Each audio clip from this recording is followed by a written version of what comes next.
요한계시록 1장 16절에서 20절까지의 말씀을 함께 봉독하도록 하겠습니다. 하나님의 말씀입니다. 그 오른손에 7별이 있고 그 입에서 좌우에 날선 검이 나오고 그 얼굴은 해가 힘있게 비치는 것 같더라. 내가 볼 때에 그 발 앞에 엎드러져 죽은 자 같이 되매 그가 오른손을 내게 얹고 가라사대 두려워 말라. 나는 처음이요 나중이니 곧 산자라. 내가 전에 죽었었노라. 볼지어다 이제 세세토록 살아있어 사망과 음부의 열쇠를 가졌노니 그러므로 내 본 것과 이제 있는 일과 장차 될 일을 기록하라.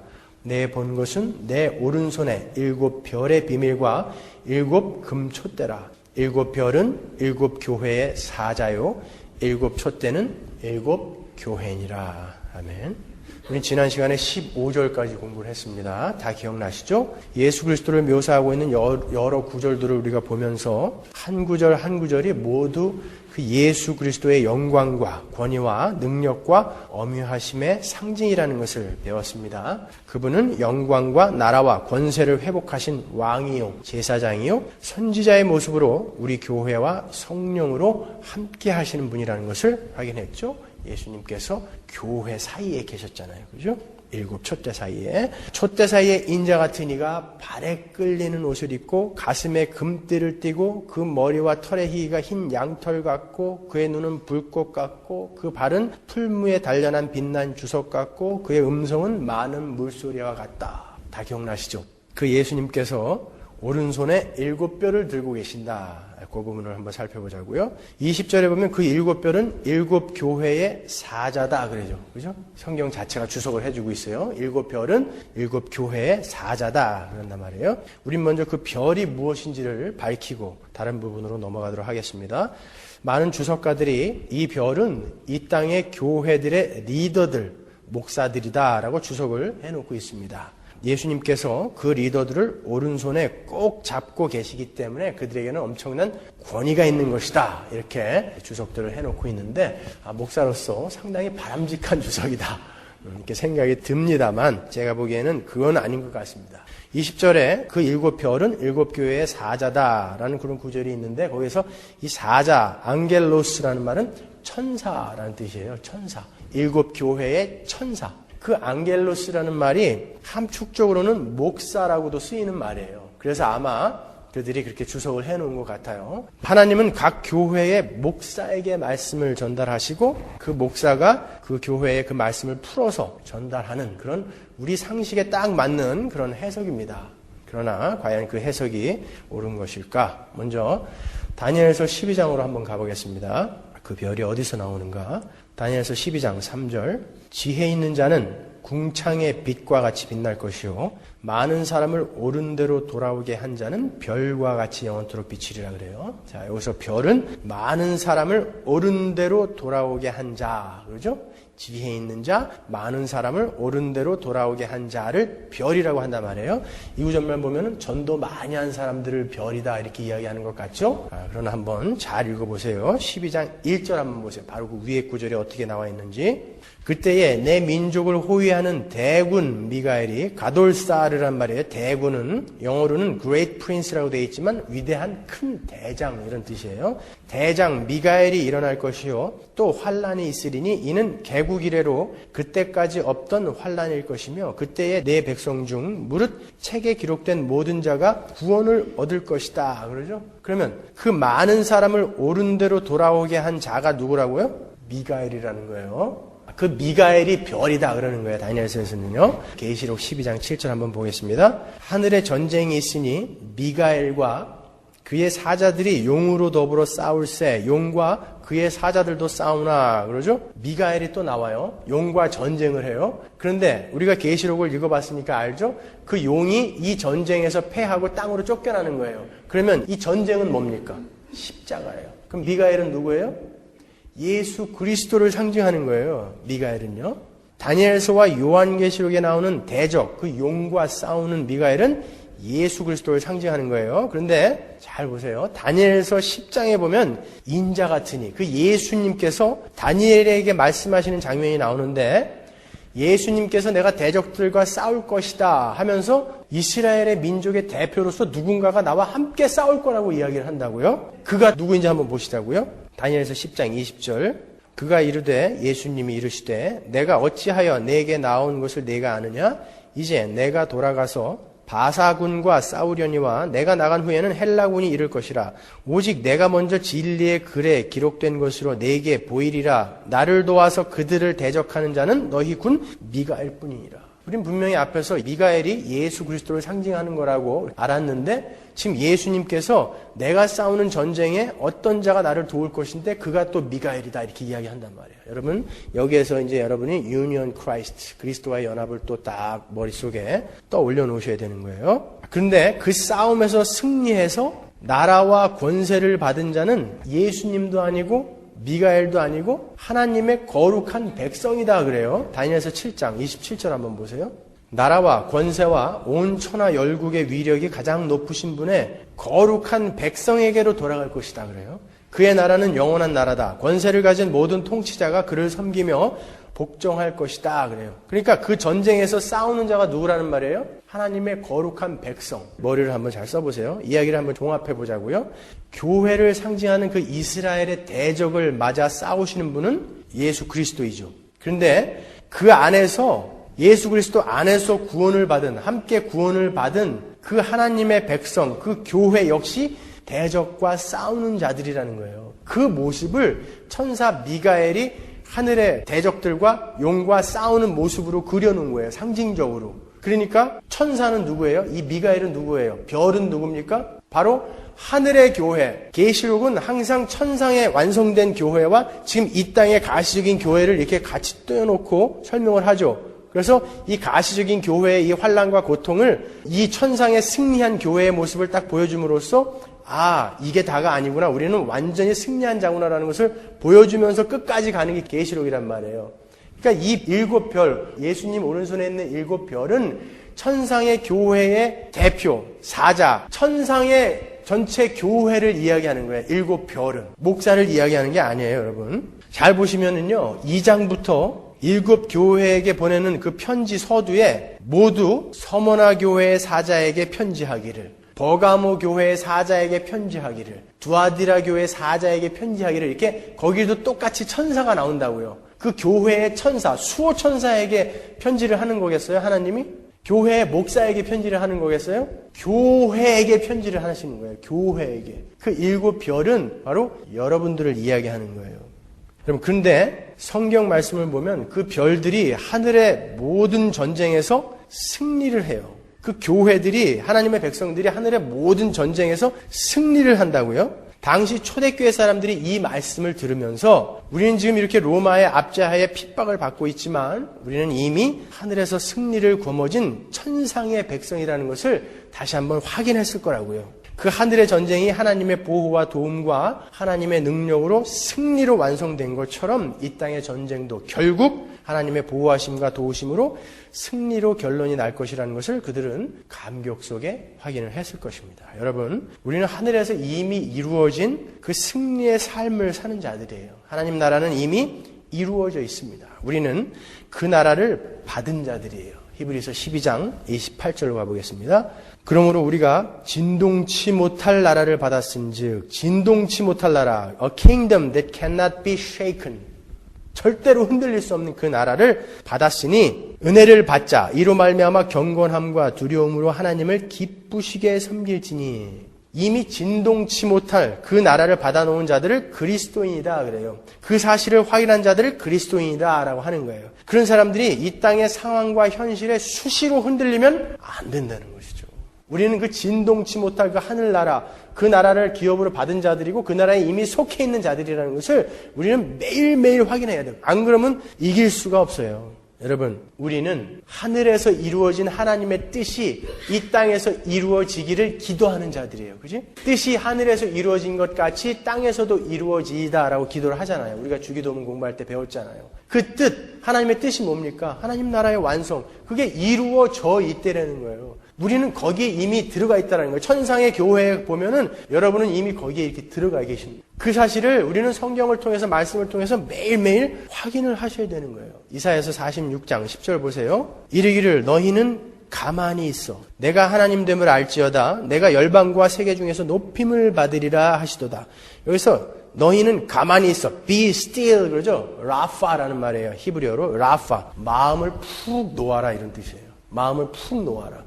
세상이 너희들을 지금 쥐고 흔들려고 할 때 너희들은 마음을 푹 놓아라. 왜요? 너희들은 이미 완성된 그 하늘나라, 진동치 못할 하늘나라의 백성이고 그 나라가 너희 것이다. 너희가 거기 왕이다. 세상이 아무리 너희들 흔들려고 해도 거기에 부안해동하지 말아라. 걱정하지 말아라. 진동치 못할 나라가 왜 흔들리느냐? 흔들리지 말아라. 이런 뜻이에요. 골로새서 3장 1절 보십시오. 그러므로 너희가 그리스도와 함께 다시 살리심을 받았으면 땅의 것, 너희들의 상황, 현실 거기에 흔들리지 말고 위의 것을 찾아. 진동치 않을 그 하늘나라를 바라보라는 거예요. 거기는 그리스도께서 하나님 우편에 앉아 계시느니라. 위의 것을 생각하고 땅의 것을 생각하지 말아라. 너희들은 이미 승리한 자야. 그 위의 것을 매일매일 확인해. 그런 뜻이에요. 여러분, 당시 초대교회 사람들이 이렇게 계시록에서 부분적으로나마 보여주신 하나님 나라를 보고 죽음을 이겨냈습니다. 그죠? 우리는 성경을 통해서 이미 완성된 하나님 나라를 보고 있어요. 완성된 성경이 주어져 있잖아요. 그런데 그 성경을 우리가 얼마나 모르면 이렇게 흔들리냐 말이에요. 그 하늘나라가 이렇게 완벽하게 여기에 다 계시가 되어져 있는데. 그러니까 우리가 성경을 공부하자라는 거예요. 어저께 우리 청년들 몇 명이 우리 집에 왔었는데 와가지고 그들의 고민을 털어놓았습니다. 목사님, 나는 예수 믿는 사람이고 또 때로는 성경을 가르치기도 하고 하는데 왜 내 삶이 따라주지 않습니까? 거룩한 고민이에요, 여러분. 그런 고민하는 청년들이 몇이나 될까요, 정말? 오늘날 교회에. 아주 이뻐 죽겠어요. 어떻게 내가 예수 믿고도 이렇게 살 수가 있습니까? 그러나 그러한 것들이 하나님 앞에서 우리가 반성하고 회개하는 동기는 될지언정 우리를 낙심시켜서는 안 된다는 거예요. 왜냐하면 우리는 이 거룩한 하늘나라, 진동치 못할 그 나라, 완성된 그 나라에 이미 들어가 있는 자, 승리한 자들이기 때문에 우리는 지금 이렇게 스트럭을 할지 몰라도 하나님은 반드시 완성시켜서 거기까지 끌고 갈 거야. 그러니까 그것이 오히려 우리에게 기쁨이 돼야 된다. 그렇게 이야기해 줬다고요. 바로 그거예요. 진동치 못할 하늘나라. 그것이 바로 여러분 것입니다. R.C. 스프롤이 J.I. 패커에게 이런 편지를 썼다고 그러죠. 우리 조금만 참읍시다. 우리가 아무리 힘들어도 루터만큼 힘들겠습니까? 우리가 아무리 힘들어도 칼빈만큼 힘들겠습니까? 타협하지 말고 목숨 걸고 그 길을 갑시다. 눈물 나지 않아요, 여러분? 이 시대에 지금 살아계신 개혁신앙의 거두들이에요. 얼마나 외롭고 힘들면 서로 편지를 주고받으면서 이렇게 격려했겠어요. 우리 칼빈만큼 힘들겠습니까? 전 세계의 기독교가 가짜였고 그거 너희들 가짜다라고 횃불을 든 루터가 얼마나 생명의 위협을 많이 느꼈겠어요. 전 세계에 있는 목회자들이 저놈만 없으면 우리가 편안히 먹고 살 수 있는데 저놈 때문에 지금 사람들이 이거 아닌가 보다 이러니까 얼마나 루터를 공격했겠어요. 칼빈을 얼마나 공격했겠어요. 그러니까 R.C. 스프롤이 얘기하는 거예요. 우리가 그분들보다 힘들겠습니까? 자기들도 지금 힘들다는 얘기예요. 여러분, 루터나 칼빈이 편지를 썼으면 어떻게 썼을 것 같으세요? 우리가 그 초대교회의 교인들만큼 힘들겠습니까? 그들은 예수를 믿는 것 때문에 그 자리에서 참수를 당했습니다. 그들은 예수를 믿는 것 때문에 그 자리에서 화형을 당했습니다. 그들은 예수를 믿는 것 때문에 지하 무덤에 갇혀야만 했습니다. 우리가 그들보다 힘들겠습니까? 우리 끝까지 갑시다. 흔들리지 않는, 진동치 않는 하늘나라를 확인한 사람들입니다. 그들이. 여러분, 우리도 마찬가지예요. 여러분, 주님이 오른손으로 7개의 별, 그 천상의 교회를 꼭 붙들고 계세요. 꼭 붙들고 계세요. 오른손으로. 근데 여러분이 왜 불안하십니까? 무엇이 여러분을 흔드실 수 있겠어요? 우리가 몰라서 그러는 거예요. 몰라서. 게다가 그 주석 같은 발이 교회를 딱 딛고 서 계시잖아요. 오른손에는 교회, 천상의 교회를 들고 계시고 발로는 이 지상의 교회 사이에 딱 버티고 계시다고. 예수님이, 하나님이신 그분이. 그런데 왜 여러분이 불안하시고 힘드시냐 말이에요. 마귀가 여러분 못 건드려요. 여러분. 마귀는 속일 뿐이에요, 여러분을. 욥기 1장 10절 보세요. 주께서 그와 그 집과 그 모든 소유물을 산울로 두르심이 아니니까. 사탄이 하나님께 이야기하는 거예요. 하나님, 욥이 지금 하나님을 그렇게 경외하고 하나님께 귀한 의로운 종이 된 것은 지금 하나님께서 그를 울타리란 말이에요. 쑥. 울타리로 꽉 두르고 있으니까 그렇지 않습니까? 그 울타리 좀 한번 쳐줘 보세요. 그럼 내가 가서 공격해 볼게요. 이런 뜻이에요. 그것을 하나님이 치워주시지 않으면 사탄은 범접을 못하는 거예요. 그 하나님이 여러분의 아버지시라면서요. 계시록 1장 17절 보세요. 내가 볼 때에 그 발 앞에 엎드려져 죽은 자 같이 되매 그가 오른손을 내게 얹고 가라사대 두려워 말라 나는 처음이요 나중이니 그러죠. 분명 오른손에 7뼈를 잡고 계시다고 그랬잖아요. 여기에 오른손은 어디가 있어요? 교회인 요한에게 얹어져 있단 말이에요. 하나님은 교회를 꼭 붙들고 계신 거예요. 예수님은요. 성경에서 오른손이라는 것은 구원과 절대적인 소유와 보호와 권위와 통제를 상징하는 단어예요. 시편 138편 7절로 가겠습니다. 내가 환난 중에 다닐지라도 주께서 나를 소송케 하시고 주의 손을 펴사 내 원수들의 노를 막으시며 주의 오른손이 나를 구원하시리이다. 그러죠? 오른손 그러죠? 상징적인 거예요.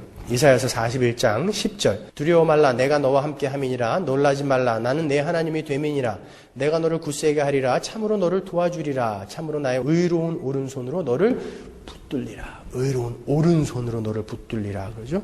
시편 18편 35절 주께서 또 주의 구원하는 방패를 내게 주시며 주의 오른손이 나를 붙들고 주의 온유함이 나를 크게 하셨나이다. 바로 이런 오른손이 여러분을 꼭 붙들고 계시다고요. 오른손이. 이 계시록을 통해서 예수 그리스도의 오른손이 자기들을 꼭 붙들고 계시다는 것을 확인한 그 초대교회 성도들의 안심과 평안과 확신과 위로와 격려가 그것을 읽으시는 여러분들에게도 동일하게 임하기를 바랍니다. 확인 도장 찍고 가자고요. 요한복음 10장 28절 내가 저희에게 영생을 주노니 영원히 멸망치 아니할 터이요 또 저희를 내 손에서 빼앗을 자가 없느니라. 됐습니까? 내 손에서 너희를 빼앗을 자가 없느니라. 꼭 붙들고 계시다고요. 7표를, 교회를. 그리고 16절 후반부에 보면은 예수님의 얼굴이 해가 힘있게 비치는 것 같았다라고 이렇게 나오죠. 해가 힘있게 비치는 것 같았다. 계시록 1장 16절 한번 보겠습니다. 그 오른손에 7뼈이 있고 그 입에서 좌우에 날선 검이 나오고 그 얼굴은 해가 힘있게 비치는 것 같더라. 그래요. 이 표현은 사사기에서 인용한 구절이에요. 사사기 5장 31절 보겠습니다. 여호와여 주의 대적은 다 이와 같이 망하게 하시고 주를 사랑하는 자는 해가 힘있게 도둠같게 하옵소서. 여기죠. 사사기의 한 사사의 사건에서 인용을 한 거예요. 사도 요한은 사사기에서의 이 역사적 사건을 이용해서 당시 교회들에게 뭔가 하고 싶은 말이 있었던 거예요. 그들은 사사기의 내용을 훤히 꿰뚫고 있었으니까. 이 사건은 바로 드보라의 이야기입니다. 여러분이 잘 아시는 드보라 이야기. 드보라는 여자 사사죠. 그 아래는 바락이라는 그런 쪼다 장군이 하나 있었어요.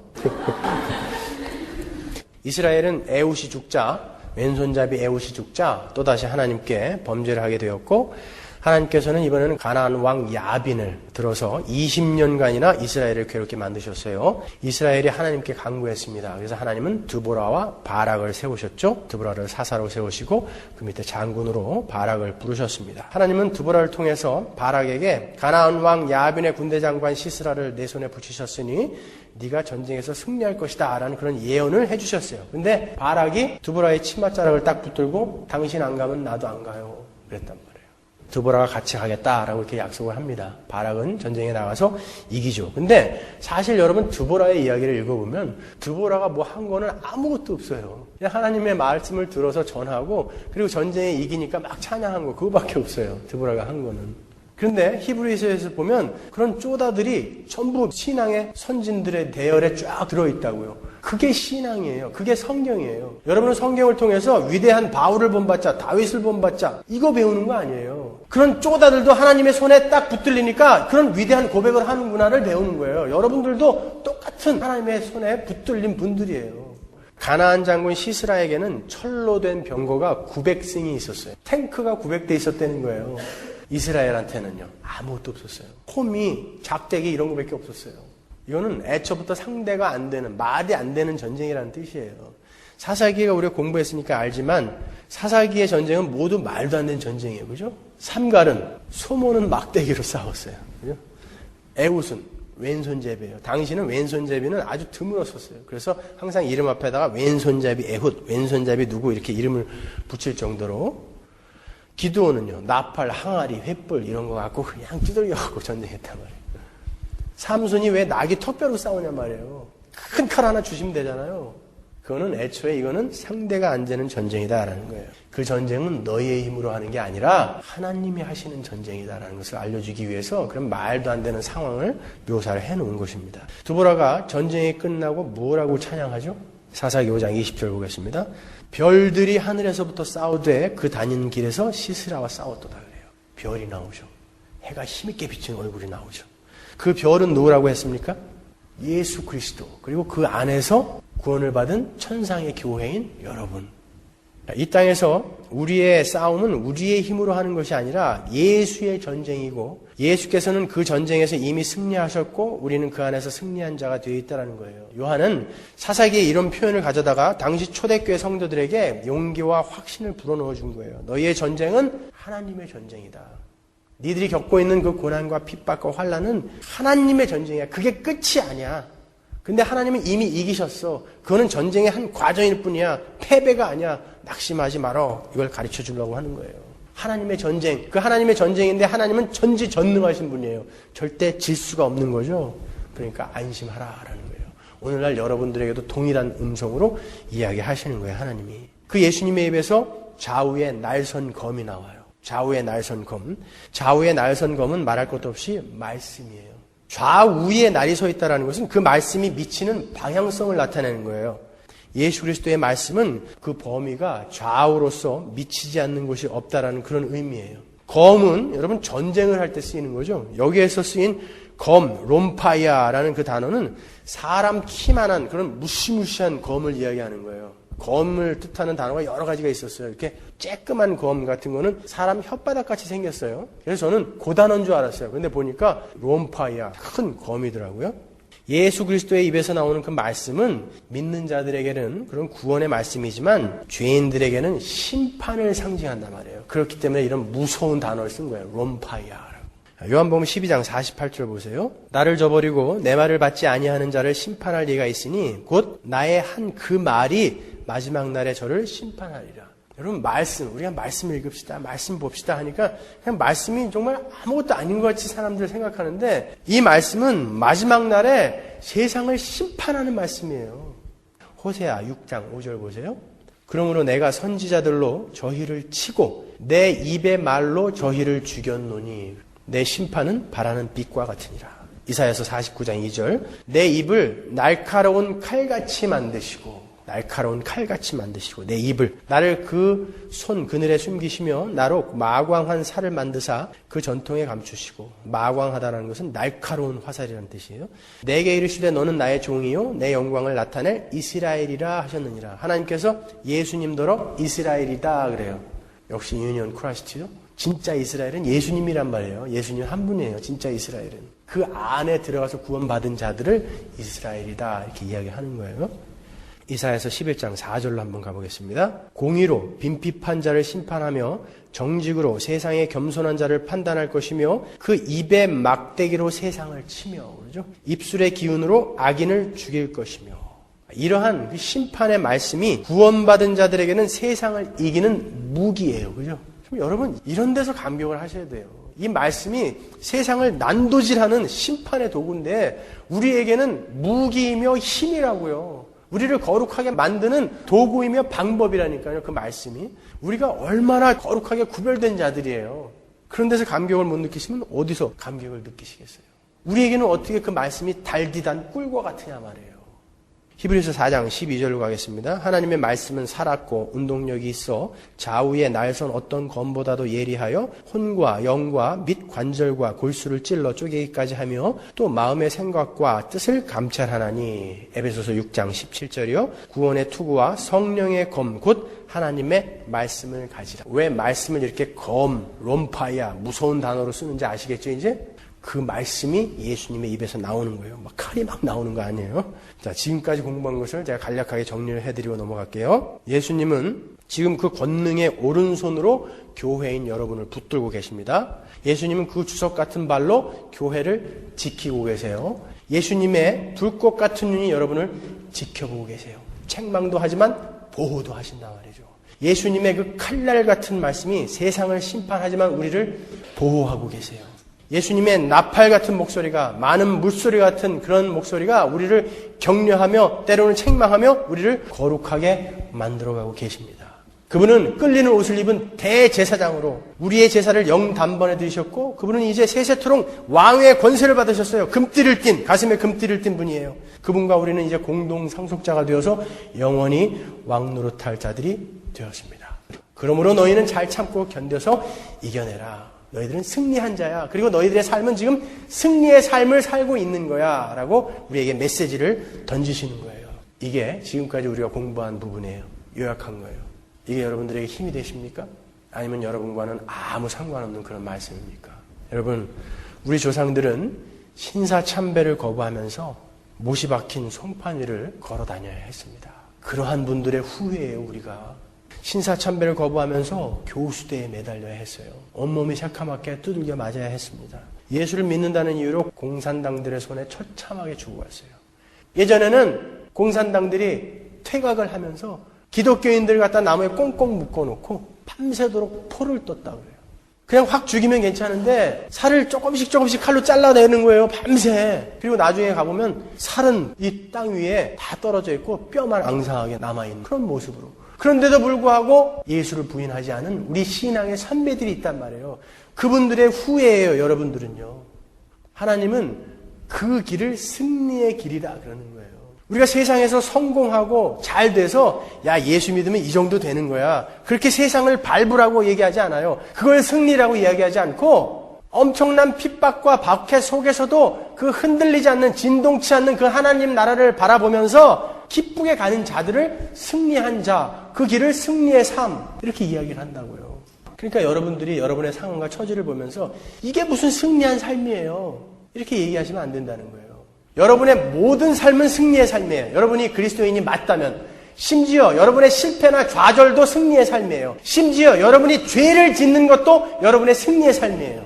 여러분이 이걸 잘 이해하셔야 돼요. 하나님은 분명히 여러분을 거룩한 그 승리자의 위치에 세우실 것이기 때문에 여러분의 모든 상황과 사건은 전부 합력하여 여러분의 선을 이루실 거예요. 그렇기 때문에 여러분의 모든 삶은 다 승리의 삶이에요. 여러분이 이걸 잘 이해하고 계셔야 돼요. 이걸 잘 이해하고 계셔야 돼요. 다른 교회 가서 이런 소리 하면은 미쳤다는 소리 듣지만 여러분만큼은 제발 잘 이해하고 계셔야 돼요. 기독교는 그런 거 아니에요, 여러분. 많은 분들이 자신의 처지나 문제를 보시면서 야, 이게 무슨 승리한 자의 삶이냐. 우리 목사는 매일 우리 보고 승리한 자라고 그러는데 이게 무슨 승리한 자의 삶이냐. 이렇게 반문을 하십니다. 그게 오늘날 사람들이 기독교를 오해하고 있다는 증거예요. 그럼 제가 그 오해를 조금 풀어드릴게요. 수요일날 또 그 다음 주 수요일날 제가 아주 자세하게 거기에 대해서 설명을 해드릴 건데 오늘 조금 여러분들에게 맛만 보여드릴게요. 여러분, 하나님은 예수 그리스도의 십자가의 승리로 무엇을 이루려고 하는 거예요? 그 승리는 결국 무엇을 가져다 줍니까? 우리에게. 우리를 승리자로 만들어줘요. 그 예수 그리스도의 십자가의 승리가 우리에게 imputation, 전가가 돼서 우리가 승리자가 되는데 그 승리로 말미암아 우리가 어떻게 되냐고요? 거룩하게 되죠. 그건 뭐예요? 하나님의 뜻에 순종하는 자예요. 하나님의 뜻에 완전하게 순종한다는 건 뭐예요? 내가 그분을 자유롭게 전심을 다해 사랑한다는 거예요. 그럼 보세요.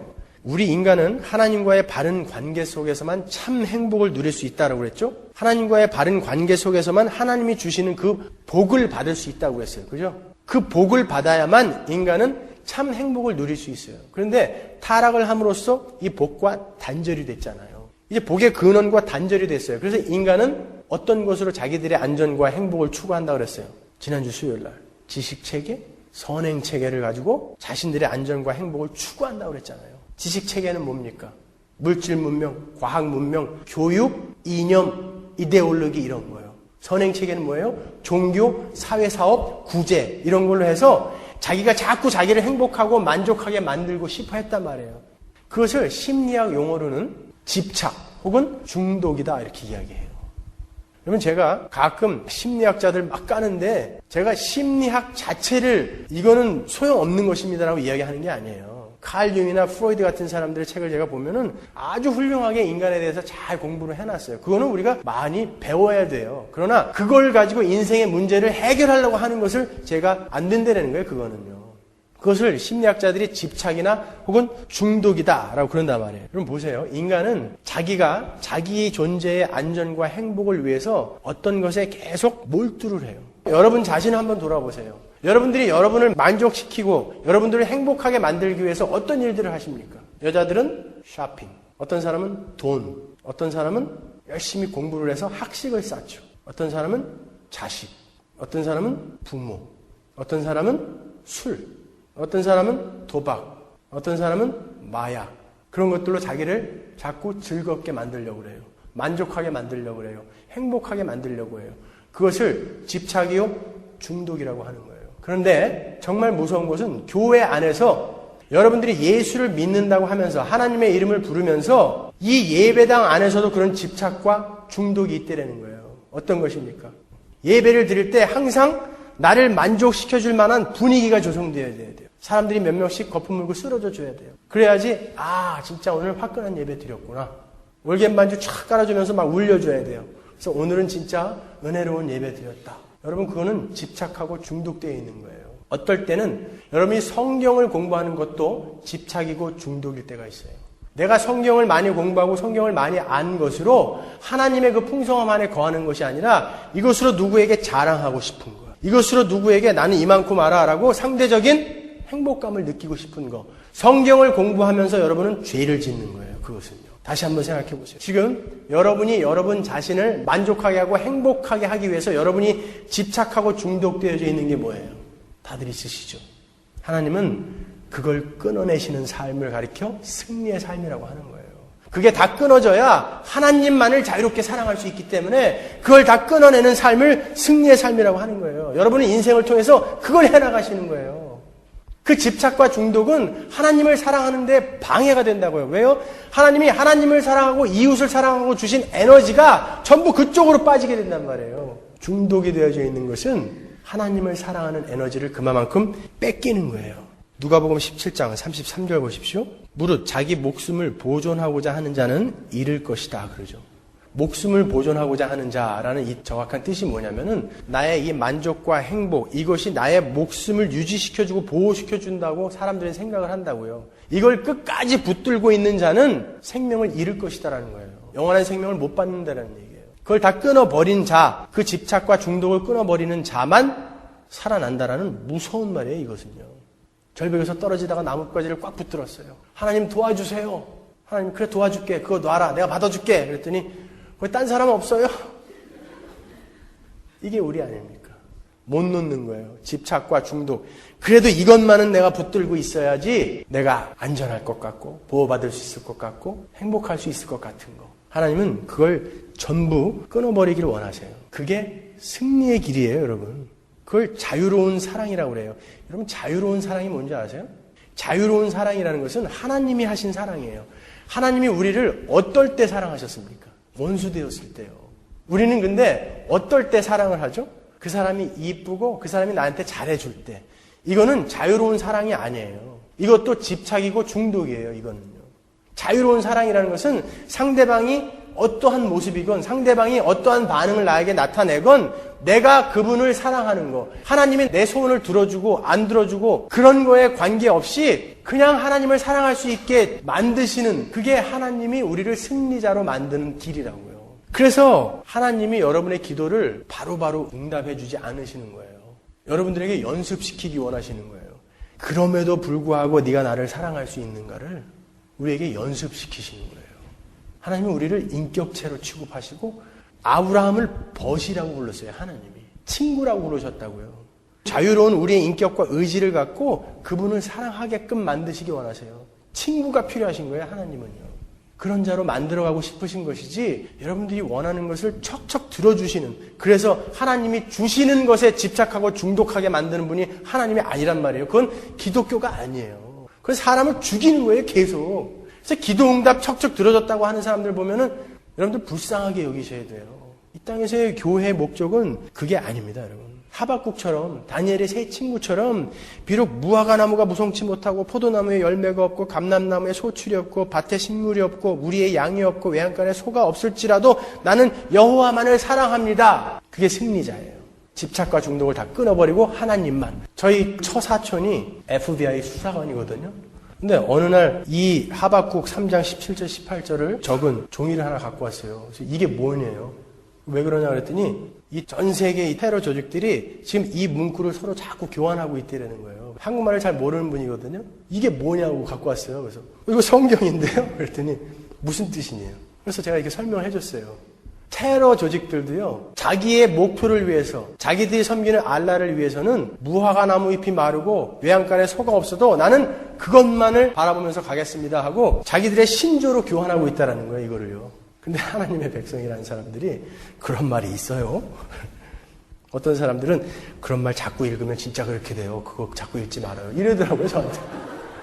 다니엘의 세 친구처럼 그리 아니하실지라도 이 풀무에서 나를 건져주지 아니하실지라도 나는 하나님만 사랑합니다. 거기까지 만들어 가시겠다라는 게 하나님의 집념이라고요. 기독교는 더 큰 그림이라고요. 더 깊은 거예요, 여러분. 그러니까 여러분이 이 땅에서 승리하시는 길은 여러분이 지금 집착하고 중독되어 있는 것에서 하나하나 벗어나는 거예요. 그게 승리하는 길입니다. 여러분이 여러분의 소유에 집착하고 중독되어 있으면 하나님은 그걸 치실 거예요. 여러분이 하나님의 백성이 맞다면, 여러분이 만일 교회 일에 중독되어 있으면 그 종교 행위를 막아버릴 거예요. 그런 사람들은 교회 일 못하게 하면은 막 금단 증상이 와요. 막 하지 말라고 하면 좋죠. 근데 그게 자기의 집착이요 중독이 되어 있으면 교회 일 안 하면 못 견뎌요. 막으실 거예요. 여러분의 부모나 자식이 하나님보다 여러분의 안전과 행복의 근거가 되어 있다라고 한다면 반드시 그게 아니라는 것을 가르치실 거예요. 그게 승리의 길이에요. 그게 승리하는 사람들의 이 땅의 삶이에요. 여러분이 여러분의 안전과 행복을 위해서 집착하고 중독되어 있는 그런 행위를 하려고 할 때 여러분들에게 그것을 할 수 있는 돈과 시간과 힘이 있는 건 어떤 의미에서 저주입니다. 제 말을 잘 새겨 들으세요. 내가 어떤 나를 즐겁게 하려고 하는 행위를 하려고 할 때 나에게 그것을 할 수 있는 힘과 능력과 돈이 있는 건 어떤 의미에 있어서 여러분이 하나님께로 가는 그 길에 방해물이라고요. 그러니까 여러분이 하나님 말고 쇼핑을 하면서 만족하고 행복감을 느낀다면 언젠간 하나님이 그것을 끊어내실 거예요. 그런데 내가 하고 싶을 때 언제든지 나에게는 돈이 있고 시간이 있어요. 여유가 있어. 그거는 여러분이 축복받은 인생 아니에요. 여러분들이 언제든지 나를 즐겁고 만족하게 만들기 위해서 언제든지 여행을 떠나고 싶을 때 떠날 수 있는 시간과 돈과 여유가 있는 게 여러분에게 축복이 아니란 말이에요. 집착과 중독에서는 여러분은 자꾸 끊어져 나와야 돼요. 그게 승리의 길이에요. 그래서 오히려 여러분들이 오늘 진짜 한잔하고 싶은데 이게 없네. 그러면 복이란 말이에요, 그게. 집착과 중독을 끊어낼 수 있는 복이란 말이에요. 그럼 기독교는 그거예요. 어디에 목적을 두고 눈을 두고 있는가에 따라서 우리는 달리 볼 수 있는 거예요. 여러분, 하나님은 우리에게서 진짜 예수를 믿고 나니까, 하나님을 알고 나니까 세상과 나는 간 곳 없고 구속한 주만 보이도다, 이런 찬송을 하게끔 만드시는 거예요. 구속한 주만 보이도다. 세상과 나는, 내 상황과 현실은 간 곳 없고 구속한 주만 보이도다. 이게 승리자의 삶이에요. 여러분 아시겠지만 여러분이 자식에게 그들이 원하는 것을 마음껏 사주시는 것이 그들을 사랑하는 게 아니에요. 아기 때는 울면 무조건 가서 젖주죠. 울면 무조건 가서 달래줘요. 울면 무조건 가서 엄마 얼굴 보여줘야 돼요. 그래야지 안 우니까. 그때의 아기가 엄마를 바라보는 눈을 우리가 사랑이라고 이야기하지 않아요. 그거는 집착이고 중독이에요. 중독되는 거예요. 이 아기가 자라가면서 이제 철이 들면서 내가 아무리 울어도 우리 엄마가 나에게 해가 되는 것은 안 주는구나. 내가 아무리 울어도 내가 우리 엄마를 못 볼 때가 있구나. 이런 것을 하나하나 알아가면서 그럼에도 불구하고 나는 우리 엄마를 사랑해라는 진짜 사랑을 알아가는 거예요. 마찬가지예요. 하나님도 그걸 가르쳐주고 싶은 거예요. 여러분 신문에 오르내리는 지 엄마 아버지를 총으로 쏴 죽인 놈들 보면 전부 과잉보호 받은 애들이에요. 그게 결코 우연이 아니라고요. 그건 부모에게 집착되고 중독되어져 있는 거예요. 하나님은 우리를 그런 자로 만들고 싶은 게 아니에요. 하나님을 자유롭게 사랑하게 만드시고 싶은 거예요. 그런 걸 안 줘도 나는 하나님 사랑합니다라고. 그러니까 여러분이 기도 응답이 안 들어지는 거, 여러분의 욕심을 따라 기도한 기도가 안 들어지는 건 여러분에게 복이에요. 거기에서 하나님의 사랑을 배우십시오. 자유로운 사랑을 배우세요. 마태복음 10장 37절 보세요. 아비나 어미를 나보다 더 사랑하는 자는 내게 합당치 아니하고 아들이나 딸을 나보다 더 사랑하는 자도 내게 합당치 아니하고. 분명 하나님은 부모를 공경하고 자식을 사랑하라고 그랬어요. 근데 여기서 하는 말은 뭐예요? 집착하고 중독되지 말라는 거예요. 그 부모에게, 자식에게. 그들이 너의 행복과 너의 만족을 채워줄 거라고 착각하지 말라는 거예요. 최선을 다해서 사랑을 해주라는 것이죠. 그러나 거기에 집착하고 중독되지 말라는 거예요. 걔가 없으면 나는 죽어요가 아니에요. 우리 부모가 없으면 나는 못 살아. 이런 마마보이가 되려는 게 아니에요. 그럼에도 불구하고 그들이 없어도 나는 하나님만으로도 만족할 수 있습니다. 하나님은 이걸 우리에게 가르치고 싶으시는 것입니다, 여러분. 여러분, 자식을 진짜 사랑하는 것은 그들을 향해서 내가 집착하고 있고 중독되어 있는 것을 끊어버리는 거예요. 왜 탕자의 비유에서 나오는 아버지가 탕자를 그냥 보내셨는지 아세요? 막을 수 있었어요. 왜 보냈습니까? 탕자가 집을 나갈 때 아버지 내 유산 미리 주세요. 이건 무슨 얘기예요? 아버지 빨리 죽으라는 얘기 아니에요. 유산 미리 달라는 거는. 아버지가 안 막았어요. 왜 안 막았죠? 그 탕자인 아들이 돌아와서 어떻게 했습니까? 나가보니까 진짜 내가 안전하고 행복하게 거할 수 있는 곳은 아버지 품이구나. 아버지 나를 하인으로라도 좀 받아주세요라고 돌아올 수 있게 아버지를 사랑하게 만든 거예요. 큰아들은 어떻게 했어요? 계속 거기서 아버지가 주는 것 누리고 있었어요. 근데 나중에 어떻게 해요? 원망한다고요. 원망을 한다는 건 뭐예요? 그 아버지가 나에게 주는 그것에 나는 집착되고 중독되어져 있었다는 것이지 우리 아버지를 사랑했다는 게 아니에요. 그까지 소 안 잡아준 게 뭐가 그렇게 대단하다고 아버지한테 대해서 삿대질을 하냐고요. 삼각주 땅 애굽에서 농사도 지을 수 없는 가나안으로 끌고 가시면서 거기가 젖과 꿀이 흐르는 땅이다라고 이야기하신 하나님의 이야기를 이해하셔야 돼요. 애굽에서 끌고 나오시면서 그 광야에서 부추와 마늘과 고기에 대한 집착을 끊어가시는 그 하나님의 그 심정을 이해하셔야 돼요. 왜 만나도 주고 메추라기도 줄 거면 부추, 고기, 마늘 주셔도 되잖아요. 왜 더 입에 맞는 걸 주시지 그걸 주시냐고요. 너희들의 광야의 삶에서 너희들이 집착하고 너희들이 중독되어져 있는 것에서 벗어나라는 거예요. 자, 여러분은 예수 그리스도의 오른손에 붙들려 계신 분들입니다. 예수님의 주석 같은 발이 여러분 사이에 굳게 버티고 서 계세요. 하나님은 반드시 여러분의 집착과 중독을 끊어버리고 승리자로 만들고 마실 거예요. 그 승리자의 길을 걷는 자들의 삶이 탄탄대로이며 만사 형통일 리가 있겠습니까, 여러분? 여러분이 집착하고 중독되어 있는 게 뭡니까? 한번 떠올려 보세요. 생각해 보세요. 끊어버리세요. 끊어버리세요. 더욱더 큰 고통이 여러분에게 올 수 있어요. 나는 끊을 수 있어요. 우리는 able not to sin, 죄를 안 지을 수 있는 사람이 되어 있고 능력이 있어요. 그 능력이 자기에게 있는 것을 모르기 때문에 우리는 계속 지는 거지. 있어요. 할 수 있어요. 해보세요. 끊어버리세요. 끊어버리세요. 언제까지 여러분에게 허락된 인생을 여러분 자신만을 즐겁게 하고 여러분 자신의 안전과 행복만을 위해서 쓰시겠습니까? 그냥 그렇게 사시다가 언젠가 죽음이 여러분을 덮치는 날 여러분은 어떻게 하시려고 그래요? 분명 하나님의 진노가 여러분에게 쏟아질 텐데 어떻게 하시려고 그럽니까? 그 진노가 얼마나 무시무시한 것인지 여러분 진짜 아십니까? 신명기 32장 35절 보세요. 복수는 내 것이라. 그들의 실족할 그때에 갚으리로다. 그들의 환난의 날이 가까우니 당할 그 일이 속히 임하리로다. 이사야 33장 12절. 뭇 민족은 불에 탄 석회같이 되며 찍어다가 태우는 가시덤불같이 될 것이다. 너희 먼 곳에 있는 자들아 내가 무슨 일을 하였는지 들어보아라. 너희 가까운 곳에 있는 자들아 나의 권능을 깨달아라. 시온에서는 죄인들이 공포에 떨고 경건하지 않은 자들이 두려움에 사로잡힌다. 우리들 가운데 누가 사르는 불을 견디어내겠는가? 우리들 가운데 누가 꺼지지 않는 불덩이를 견디어내겠는가? 하고 말한다. 이사야서 66장 24절. 그가 나를 거역한 자들의 시체를 볼 것이다. 그들을 먹는 벌레가 죽지 않으며 그들을 삼키는 불도 꺼지지 않을 것이니 모든 사람이 그들을 보고 소름이 끼칠 것이다. 내가 너를 해치우는 날에 너의 심장이 배견하겠느냐? 내 두 손에는 계속 힘이 있겠느냐? 나 주가 말하였으니 내가 반드시 이루겠다. 하나님의 복수의 불이, 복수의 검이 속히 임할 것입니다, 여러분. 제가 한국에 있을 때 한보철강 정태수 회장님 초청으로 제가 그 공장을 한번 방문한 적이 있어요. 거기서 용광로라는 걸 제가 처음 봤어요. 용광로의 온도가 최하 화씨 2200도예요. 우리가 100도만 돼도 헥헥거리죠? 2200도. 멀리 서 있었는데도 온몸이 빨갛게 달구어지는 것 같아요. 아무거나 넣어도 다 녹아요. 여러분 거기에 하나님이 딱 1분만 들어가라고 그러시면 어떡하실 거예요? 목욕탕에 뜨거운 물에 들어가는 것도 살짝 넣어봤다가 뜨거우면 식을 때까지 기다리는데 화씨 2200도의 용광로에 딱 1분만 들어가 있어라 라고 하시면 어떡하실 거예요? 아마 1초가 지나면 나머지 59초가 천년같이 느껴질 거예요. 너무 괴로워서. 거기는 어디 발 디딜 데도 없고 어디 붙들고 지탱할 데도 없어요. 꼬박 들어가 있어야 되는데요. 근데 10분을 들어가 있으라고 그러면 어떡하실 거예요? 1시간을 들어가 있으라고 그러면 어떡하실 거예요? 만약에 1년 동안 그 안에 들어가 있으라고 그러면 어떡하실 거예요? 아니 100년을 들어가 있으라고 하면 어떡하실 거예요? 그런데 하나님이 영원히 들어가라고 그래요. 나올 수도 없어요. 2200도 정도가 아니라 하나님의 진노가 한꺼번에 쏟아진 물이에요.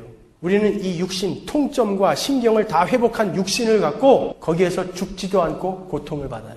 죄인들은요. 거기에서 하나님이 긍휼을 베푸사 딱 하루의 시간을 휴가로 우리에게 준다라고 한번 생각해 보세요. 군대 갔다 온 분들 아시죠? 3년 동안 휴가 하루가 얼마나 귀한지.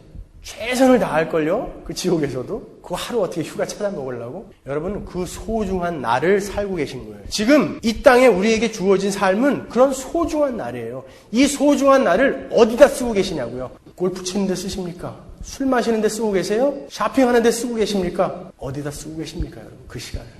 하나님께서 지옥에 있는 자들에게 내가 딱 1시간 시간 줄 테니까 내려가서 너희들 다시 여기에 안 오게 열심히 살아봐. 그러면 여러분 1시간 동안 내려와서 뭐 하시겠어요, 여기서? 죽어라고 피가 날 정도로 노력할 거예요. 그게 지옥을 아는 자들의 삶이에요. 근데 지옥을 모르니까 이따위로 사는 거예요, 다들요. 이 시대의 교회가. 아무도 지옥을 믿지 않는 것 같아요, 저는요. 아니, 그 영원한 지옥에서 한 무리만 딱 건져내갖고, 그냥 건져낸 정도가 아니라 하늘의 왕자를 삼아줬어요. 하늘의 공주를 삼아줬어요. 그런데 거기에 뭐가 더 보태져야 기쁘다고 이야기하시는 거예요? 난 뭐가 좀 더 필요하다고 이야기하시는 거냐고요. 예배당에 오셔서. 그 지옥으로부터 건져낸 사실이 얼마나 영광스럽고 기쁘고 감격스러운 일인지 모르니까 그러는 거 아닙니까? 모르니까. 여러분, 분명 그 이글이글 타오르는 지옥에서 오늘 제가 여러분들에게 한 설교를 기억해 내실 분들이 있을 겁니다. 회개하시고 예수를 믿으십시오. 그때 가서 좀 더 강하게 이야기해 주지 그랬어. 그러지 마세요. 전 열심히 하고 있는 거예요, 지금. 지옥은 현존하는 세계입니다. 예수 믿지 않고 바른 복음 위에 서지 않으면 죽을 때까지 예수 믿고 종교행위 열심히 하고 집착과 중독에 빠져 있다가 그 이글이글 타는 영원히 꺼지지 않는 불에 들어갈 거예요. 여러분의 모든 통점과 신경을 다 소유한 채 거기에서 건져진 여러분. 여러분이 여러분에게 주어진 이 삶을 통해서 무엇을 해야 하겠습니까? 어떠한 삶을 추구해 나가셔야 하겠습니까? 하나님은 집착을 끊어버리는 삶을 승리의 삶이라고 얘기하는데 자기가 집착하고 중독되어져서 나를 행복하게 만들 수 있는 것을 달라라고 하는 게 어떻게 기독교냐 말이에요. 다 지옥 갈 거예요. 다 지옥 갈 거예요. 제가 악담하는 게 아니라 사실이에요. 진리입니다, 여러분. 여러분이 갖고 있는 여러분을 만족시키고 여러분을 행복하게 만들 수 있다라고 믿어왔던 집착과 중독을 하나하나 끊어가십시오. 끊으세요. 그리고 구원받은 여러분 기뻐하십시오. 감격하세요. 찬양하십시오. 그리고 자랑하십시오. 분명 그날은 속히 반드시 옵니다. 기도하겠습니다.